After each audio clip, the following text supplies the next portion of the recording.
சன்லேண்ட்ல சமைச்சா சக்தி தானா வரும். MCR Pure Cotton Club, formals and casual shirts. ஹாலிடேஸ்னாலே அது நம்ம GT ஹாலிடேஸ் தான். South India's number 1 travel brand. 40 வயசு ஆண்களுக்கு 20 வயசு பெண்கள்கிட்டையும் காதல் வரலாம். எல்லா காதல்களையுமே காமம் இருக்கு. எல்லா காமத்துக்குள்ளேயும் காதல் இருக்கணும்னு அவசியம் இல்லை. ஆனால் எல்லா காதல்லையும் காமம் இருக்கு. அது உடலியல் சார்ந்த ஒரு நிகழ்வு. இரண்டு உடல்கள் சந்திக்கிற விரும்புகிற போது அங்கே ஏஜோ மற்ற விஷயங்களோ எதுவுமே குறுக்க வர்றதில்லை. காதலிக்கும் போது இன்னொரு பாய் பெஸ்டி அப்படின்ற ஒரு கேரக்டர் வருது. இந்த உலகத்தில் ஒரு பரிதாபமான ஜீவன் அப்படின்னு சொன்னது இந்த பாய் பெஸ்டி தான். ரெண்டாவது, எல்லா லவருக்குமே தன்னுடைய கேர்ள் ஃப்ரெண்டுக்கு ஒரு பாய் பெஸ்டி இருந்தால் நல்லதுன்னு நினைக்கிறாங்களா? இது எல்லாத்தையும் நான் ஆண்கள் சார்பாக பேசிட்டேன்னு யாரும் என்கிட்ட சண்டைக்கு வர போகிறாங்க. இந்த பேட்டி கேட்குறப்ப அப்படியே ஏகப்பட்ட பாய் பெஸ்டிங்க கண்ணீர் விட்டு அழுவானுங்க. நீங்கள் வேணால் பாருங்கள் கமெண்ட்டில். பிரேக்கப் ஆகிடுச்சு, என்னால் இன்னும் அதை விட்டு வெளியில் வர முடியல. நான் எப்போவுமே சொல்லுவேன், பிரேக்கப்னே ஒன்று கிடையாதுன்னு. ஒருத்தர் நம்ம கூட இருந்தாங்க, இப்போ இல்லை. அவங்க மைண்டில் இருக்க வரைக்கும் அவங்க கூட உங்களுக்கு பிரேக்கப் நடக்கிறதே இல்லை. லவ் பண்ணுறப்பவும் எந்த ரீசனும் கிடையாது, பிரேக்கப் ஆகிறப்போ எந்த ரீசனும் கிடையாது, இன்னொருத்தட்ட போகிறதுக்கு எதுவுமே கிடையாது. அலைபாயும் மனங்களினுடைய ஒரு மிகப்பெரிய காலமாக நம்முடைய காலம் இருக்குது. ரெண்டாவது, லவ் மட்டுமே வாழ்க்கைன்னு நினச்சிட்டு போராடிக்கிட்டு வாழ்க்கையில் எவ்வளோ அச்சீவ் பண்ண வேண்டியது இருக்குது. 20 வயசு ஒரு பையனுக்கு ஒரு 40 வயசு பெண் மேலே இல்லை ஒரு 30 வயசு பெண் மேலே காதல் வருது. இது காதல் தானா இல்லை காமமா? இதில் என்ன விஷயம்னா, எல்லா காதல்களையுமே காமம் இருக்குது. அப்போ காதலும் எல்லா காமத்துக்குள்ளேயும் காதல் இருக்கணும்னு அவசியம் இல்லை. ஆனால் எல்லா காதல்லையும் காமம் இருக்குது. ரெண்டாவது, அது உடலியல் சார்ந்த ஒரு நிகழ்வு. அப்படி பார்க்குறப்போ இரண்டு உடல்கள் சந்திக்கிற விரும்புகிற போது அங்கே ஏஜோ மற்ற விஷயங்களோ எதுவுமே குறுக்க வர்றதில்லை. சரிங்களா? இதெல்லாம் சோஷியலி உருவாக்கப்பட்ட தடைகள் அல்லது சில கணக்கீடுகள். அப்படி பார்த்திங்கன்னா சரி, நம்ம இப்போ இப்படி வச்சுப்போம். ஒரு உதாரணத்துக்கு, ஒரு 40s இருக்கக்கூடிய ஒருத்தரும் ஒரு 20s இருக்கக்கூடிய ஒருத்தரும் அவங்க நெருங்கி பழகக்கூடாது, அது தப்பு அப்படின்னு ஒரு சொசைட்டி சொல்லணும்னா, சேம் ஏஜில் இருக்கக்கூடிய எல்லா லவ்வும் நல்லா இருக்கணும்ல, கம்ஃபர்ட்டாக இருக்கணும்ல. ஏன் அப்படி இருக்குதில்ல? ஒரே ஏஜில் கல்யாணம் பண்ணிக்கிறவங்க ஒரு மாதத்தில் ஏன் டிவோர்ஸ் பண்ணிக்கிறாங்க? அப்போது கம்ஃபர்ட் ஜோனுங்கிறது வயசு சார்ந்து இல்லை. எந்த ஏஜில் இருக்கவங்களையும் லவ் பண்ணலாம், கல்யாணம் பண்ணிக்கலாம், சேர்ந்து வாழலாம், அல்லது ஒரு தற்காலிக உறவில் இருக்கலாம். அது 2 பேர் மட்டுமே முடிவெடுக்கக்கூடிய ஒரு ப்ரைவேட் அஃபேர் இது. சரிங்களா? அதுக்குள்ளே இன்னொரு தேர்ட் பர்சனுடைய கமெண்ட்ஸ்க்கு இங்கே வேலையே இல்லை. காதலோட வெளிப்பாட்டு தான் காமமா? இல்லை, காமம் ரொம்ப நேச்சுரல். ஆக்சுவலி காதல் தான் சமூக வாழ்க்கையில் நம்ம இட்டுக்கட்டின ஒன்று. காமம் தான் இயற்கையானது. நம்ம எல்லாருமே ஒரு பேசிக்கலி ஒரு அனிமல்னு வச்சுக்கோங்க. நமக்கெல்லாம் ஒரு ஃபிசிக்கல் ஸ்பேஸில் தான் நம்ம வாழ்கிறோம். அப்போது உடலியல் சார்ந்த ஒரு இயற்கை தேவை காமம். காதல்ங்கிறதே ஒருத்தருடைய ஒரு அதீதமான ஒருவர் இன்னொருவருடன் இணைய விரும்புவதற்கான ஒரு அதீதமான விருப்பம் தானே.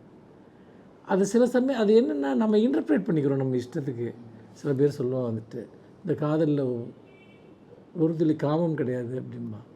அப்போ அது காதல் இல்லை. அதுக்கு வேறு ஏதாவது ஒரு பேர் வச்சுக்கலாம். நம்ம ஒரு பாசம்னு வச்சுக்கலாம், இல்லை பார்த்திங்கன்னா ஒரு நட்புன்னு வச்சுக்கலாம்.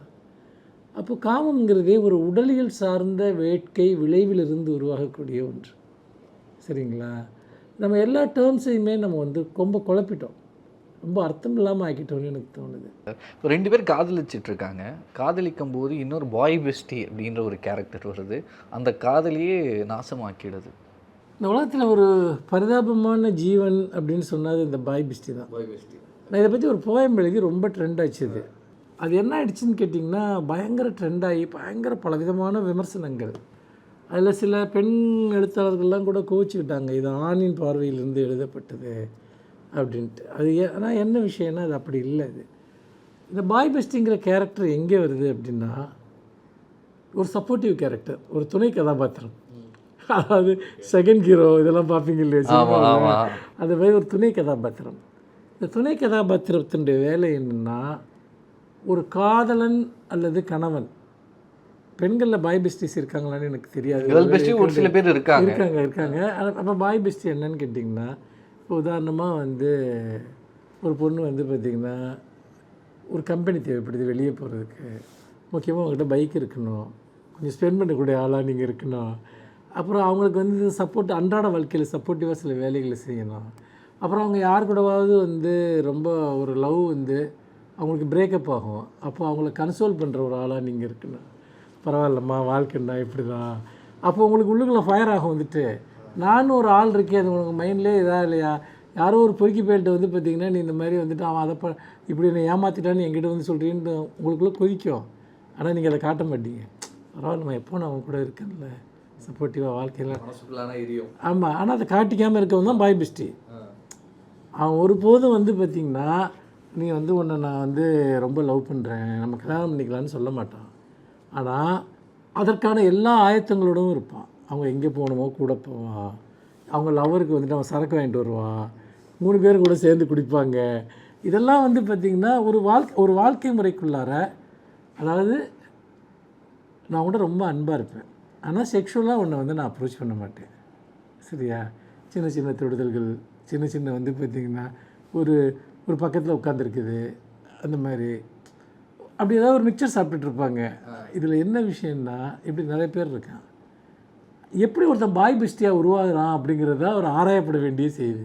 2 பசங்க இருக்காங்க, ஒருத்தன் லவர் ஆகிறான், இன்னொருத்தன் பாய் பெஸ்டி ஆகிறான். இது எப்படி நடக்குது இது? ஏன்னா அந்த பாய் பெஸ்டி வந்து சபிக்கப்பட்ட ஒருத்தன், அவனுக்கு தனக்கு என்ன வேணும்னு கேட்க தெரியாது. 2வது அவனுடைய விருப்பத்தை அவனுக்கு சொல்ல தெரியாது.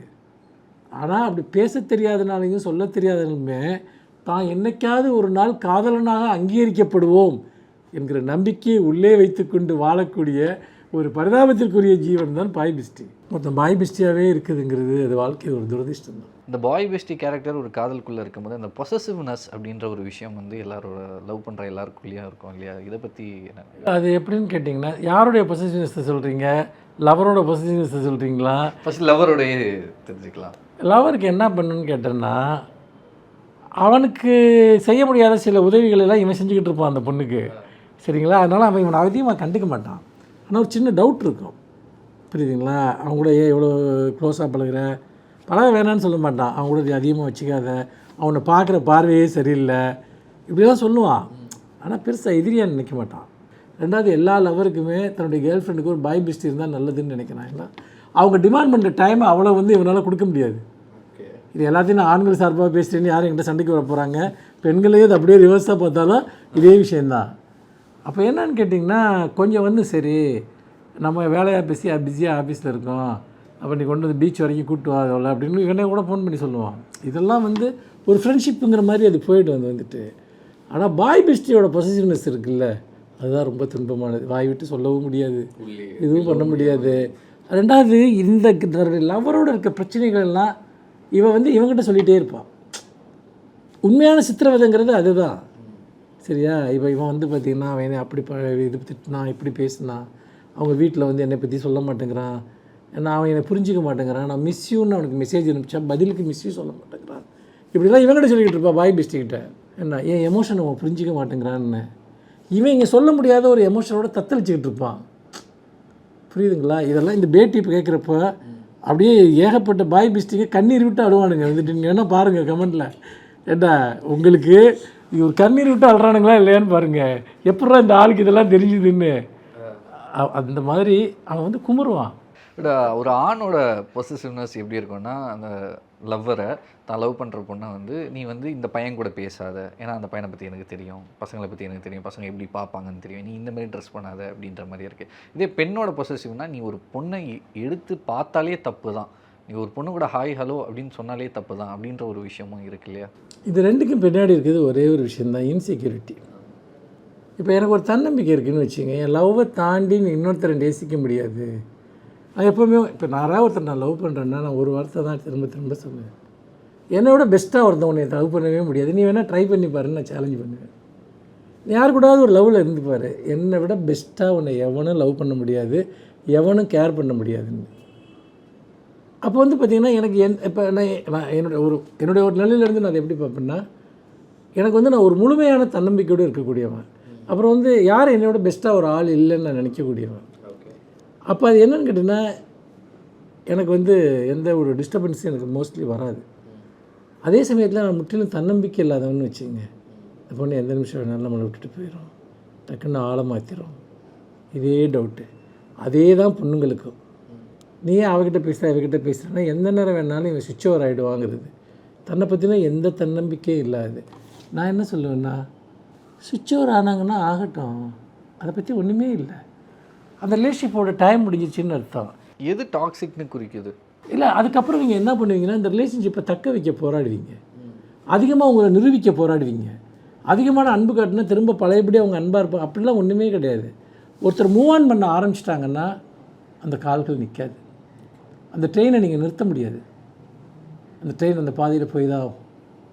ஏன்னா உங்கள் மேலே இருக்கக்கூடிய பிடிமானத்தோட ஏதோ ஒன்று உங்கள் மனசில் உடஞ்சி போயிடுச்சுன்னு அர்த்தம். அல்லது உங்களுக்கு யாருக்கிட்டையாவது அப்படி நடந்தாலும் அதுதான் உண்மை. அப்படி பார்க்குறப்ப நம்ம செய்யக்கூடியது எல்லாமே அதிகப்படியான அன்பின் மூலமாக ஒருத்தர் தக்க வைக்கலான்னு நினச்சிங்கன்னா நீங்கள் உங்களை நீங்களே ஏமாற்றிக்கிறீங்க. நிறைய இளைஞர்கள் அப்படி தன்னை ஏமாற்றிக்கக்கூடிய ஆண்கள் பெண்கள் இருக்காங்க. போறியா போயிட்டே இரு. ரொம்ப பெயின்ஃபுல் தான், அதோட ஈஸி கிடையாது. ரொம்ப பெயின்ஃபுல், அதை விவரிக்க முடியாத ஒரு துக்கம், ரொம்ப மனோபலம் வேணும் அதை எதிர்கொள்கிறதுக்கு. பட் இலைதிர்காலத்தில் உதிர வேண்டிய இலைகள் உதிர்ந்து தானே ஆக வேண்டும். அதுதானே இயற்கையோட விதி. நீங்கள் ஒரு இலையை உதிரக்கூடாதுன்னு உங்களால் ஒரு நூல் வச்சு கட்டி வைக்க முடியுமா? முடியாது. அதே மாதிரி தான். இன்னும் ஒரு சில பேர் காதலிக்கிறாங்க, பிரேக்கப் ஆகிடுது, இன்னொரு காதலுக்குள்ளே போகிறாங்க, மறுபடியும் சேரணும்னு நினைக்கிறாங்க. ஸோ இது எப்படி? லவ் பண்ணுறப்பவும் எந்த ரீசனும் கிடையாது, பிரேக்கப் ஆகிறப்போ எந்த ரீசனும் கிடையாது, இன்னொருத்தட்ட பிறகு எதுவுமே கிடையாது. அலைபாயும் மனங்களினுடைய ஒரு மிகப்பெரிய காலமாக நம்முடைய காலம் இருக்குது. ரெண்டாவது, லவ் மட்டுமே வாழ்க்கைன்னு நினச்சிட்டு போராடிக்கிட்டு வாழ்க்கையில் எவ்வளோ அச்சீவ் பண்ண வேண்டியது இருக்குது. நான் ஒரே ஒரு விஷயம், உங்களுக்கும் காதல்கள் இருந்திருக்கலாம், எனக்கு இருந்திருக்கலாம், ஒரு கேமராமேன் இருந்திருக்கலாம், எல்லாருக்குமே இருந்திருக்கலாம். நான் என்ன கேட்குறேன்னா, ஒரு 5 வருஷம் கழிச்சு, ஒரு 10 வருஷம் கழிச்சு ஒரு ரிலேஷன்ஷிப் வழியாக நீங்கள் இழந்தது என்ன, உங்களுக்கு கிடைச்சது என்ன? இதை நான் பொருள் சார்ந்து சொல்லலை, உங்களுடைய சந்தோஷம் சார்ந்து சொல்கிறேன், உங்கள் மன அமைதி சார்ந்து சொல்கிறேன். நான் இப்போ சொல்கிறேன், எல்லா உறவுகள்லையுமே நீங்கள் உங்கள் மன அமைதி, சந்தோஷம் இதெல்லாம் இழந்தது 75% இருக்கும், அடைஞ்சது 25க்கு கீழே தான் இருக்கும். அப்போ 75% நம்ம ஒரு பெயினை வாங்கிக்கிட்டு நம்ம 25% தான் நம்ம ஹாப்பியாக இருந்தோங்கிறது அது ஒரு நல்ல டீல் கிடையாது. காதல் தோல்வி ஏதோ ஒரு காரணத்தால் பிரேக்கப் ஆகிடுச்சு, பட் இருந்தாலும் என்னால் இன்னும் அதை விட்டு வெளியில் வர முடியல அப்படின்னு நிறைய பேர் இருக்காங்க. நான் எப்போவுமே சொல்லுவேன், பிரேக்கப்னே ஒன்று கிடையாதுன்னு. ஒருத்தர் நம்ம கூட இருந்தாங்க, இப்போ இல்லை. இந்த 2 விஷயந்தான் இருக்குது.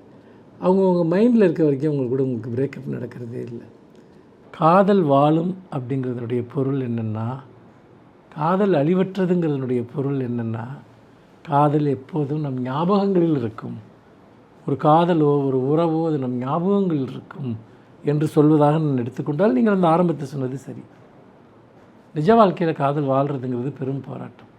ஞாபகங்கள் அது என்றைக்கும் வாழும். ரொம்பவே அழகாக பேசியிருந்தீங்க, ரொம்பவே அழகாக இருந்துச்சு உங்க கூட பேசின இந்த ஒரு நேரம். நன்றி, நன்றி, வணக்கம். சன்லேண்ட்ல சமைச்சா சக்தி தானா வரும். MCR Pure Cotton Club, formals and casual shirts.